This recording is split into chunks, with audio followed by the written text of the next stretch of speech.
Ho intervistato Zack Snyder a Londra per la premiere mondiale di Rebel Moon, parte 1, La figlia del fuoco. Ve lo devo raccontare.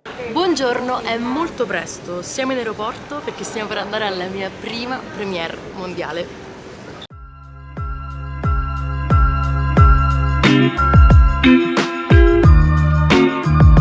Arrivate in albergo, orribile, vado a cercare qualcosa da mangiare. Let's go!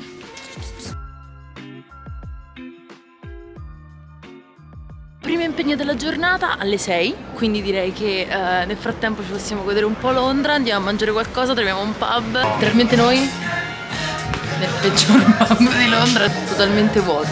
Sono in hype perché dopo abbiamo una cosa fighissima con il regista del film, per cui sono qui. Regalini! Woo!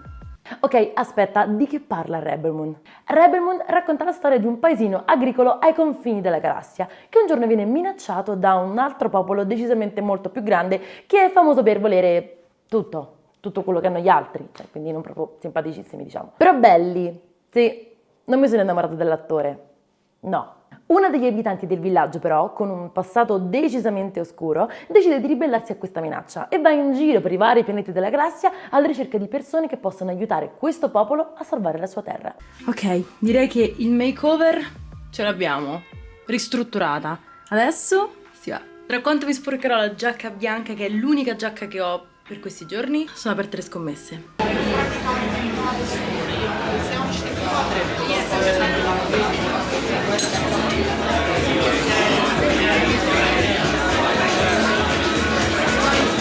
Stiamo per fare una cosa che non avrei mai creduto di fare, cioè sarò parte di un trailer, e non di un trailer, ma del trailer di Rebel Moon. So...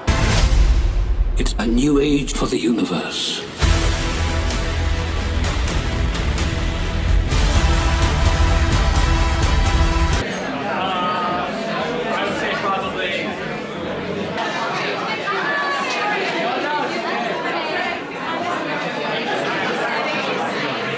Look at my style. Love it. Can I be a rebel or a villain?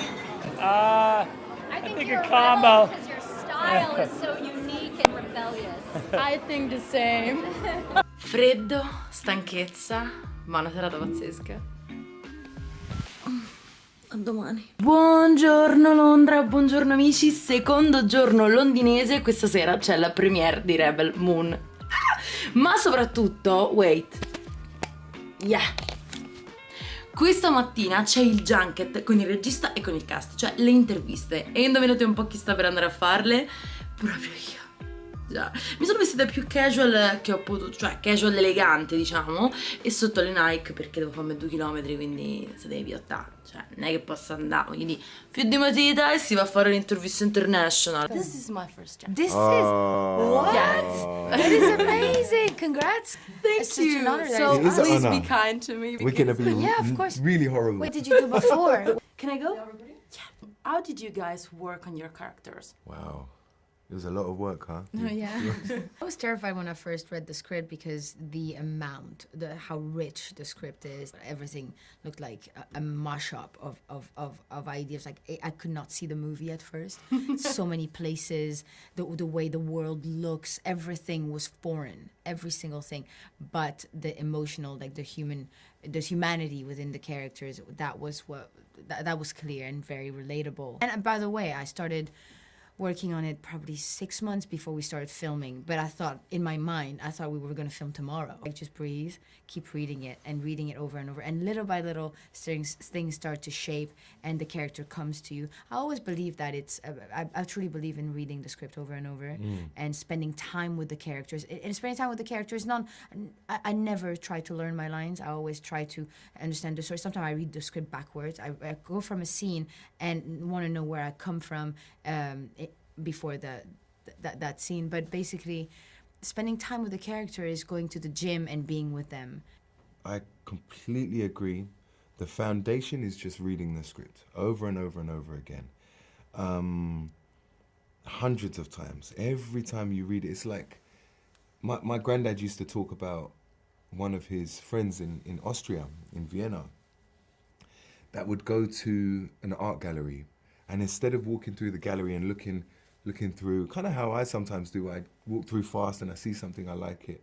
He said he would go in and only look at one painting and spend 45 minutes only looking at this one painting, and then go and come back another day and look at it again, and just to really explore one piece. And with creating a character is like this. For how long have you guys been training for this movie? I'm thinking about fighting scene and CGI things. I'll speak to some of the physical stuff. I mean, it's a Zack Snyder film, so, you know, we were all in the gym physically training in one way or another. But pretty much the entire time you're there, right? Yeah. And on top of that, going in and filming for sometimes 16 hours a day, right? Wow. This definitely requires a ton of endurance, but, you know, for the most part, you feel prepared and excited to jump into work. Yeah, I think I got there 2 months early to begin the training.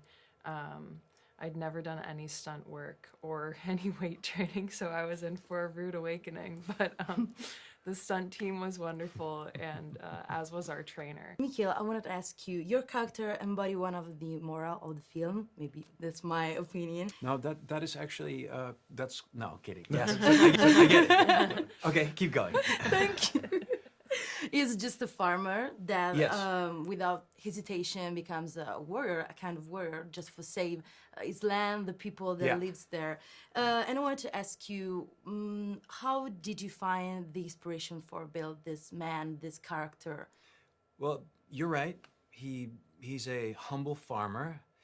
I think he's the kind of guy who carries his heart in his sleeve a bit. He's so. You know, he's a bit naive, especially in the beginning of the film. And I guess I just approached it as, like, thinking of him as a straight shooter, and maybe someone who's averse to fighting, and, you know, like... And so in that regard, he has a long way to go. Ok, siamo in hotel, siamo in una stanza dove si attende di fare le interviste e sono insieme a tutti i giornalisti da tutto il mondo che adesso mi guardano ed è molto cringe tutto ciò, ma tra poco ho un'intervista con Zack Snyder, quindi sono molto in hype. Oh geez, careful when you get out now. Yeah. I'm sure I'm gonna beat this. For sure. How do you scout a location when you make a movie in a world that doesn't exist? Where do you start? Yeah, it's funny because on this movie, we had this notion that we might use the volume, you know, the virtual volume. And we did a lot of research and talked a lot about it. When we started to sort of map that out, I was like, guys, there's no chance we can't do this. And so then we said, okay, well, we need to build this village somewhere. And so we went to this place called Santa Clarita, which is north of LA. Okay. It's about 40 minutes from my house. And we found this. It's like a movie ranch where they used to shoot movies there. Mm-hmm. And we found this beautiful hillside, and so they just built this village in. And yeah, it was really difficult, but we built all the buildings were real, and all of the like interior exteriors were real. Like you can go inside the longhouse, come out, all the little like Hagen's house and Dent's house. Oh, you didn't see it. That's in the director's cut. And then we built this gigantic light that was the light from Mara, because I had this green screen that was made out of shipping containers that was, I don't know, 100 meters like, wide and maybe like 50 meters tall. And then across the top was like this 20-meter tall, 100-meter long light that kind of gives that orange kind of wash to the whole place. Yeah, it was crazy. So I've noticed that in the movie there is a contrast between the fantascientific technology and the ancient traditions. Sure. So my question is, what's the reason of this choice? Do you think about the future in this way? Yeah, you know, I love this sort of mythological, sort of almost religious mythological blending with this sort of sci-fi fantasy world, because I think that like it allows sort of metaphor to be the main driver of the reality of this world. Like you can really, you know, because it's like a mythological world more than say a hard science fiction reality. In a rural and mythological world like this, in which there aren't movies, I suppose, Yes. what job would you do? Oh, In the village? Yeah. Yeah. I probably would be, well, I would certainly just be a fine harvester of the wheat, because actually I can work at the scythe pretty well. I learned to help everyone. I do have to be able to do everything just good enough to make people think that I'm good at it, so that when I help them do it, they think, oh, okay, Zach knows what he's doing. So that's cool. I'm not saying I do, but that's the impression. Finito il junket, abbiamo fatto tutto e sono contenta perché è andato tutto bene, quindi.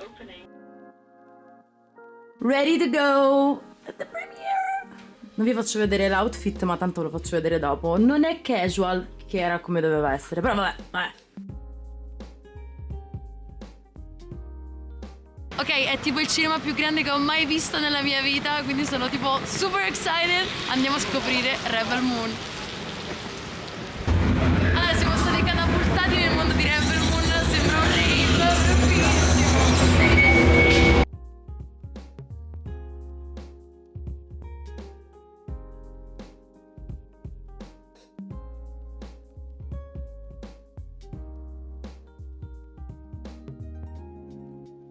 Lì c'è la scarpetta.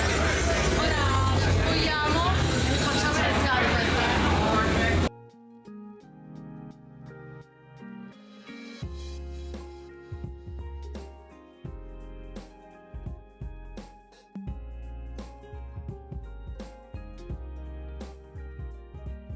Sono io, truccata, sistemata. That's me!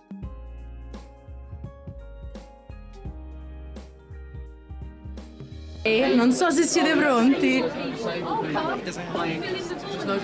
Wow! Football in my muddy ass field. And I mean, you don't even think, I never really think about it. It's just, they, like I said, they just make it better. And Sophia Patella. Amazing. Give it up once again for the incredible filmmakers of Rebel Moon Part 1. La serata si richiude al Five Guys, vestiti bene perché, voglio dire, gente elegante comunque sempre. È stata un'esperienza incredibile ed io non vedo l'ora di sapere voi che ne pensate del film, perché Rebel Moon parte 1, La figlia del fuoco, è disponibile dal 22 dicembre su Netflix. Quindi fatemi sapere che ne pensate, noi ci vediamo nel prossimo video.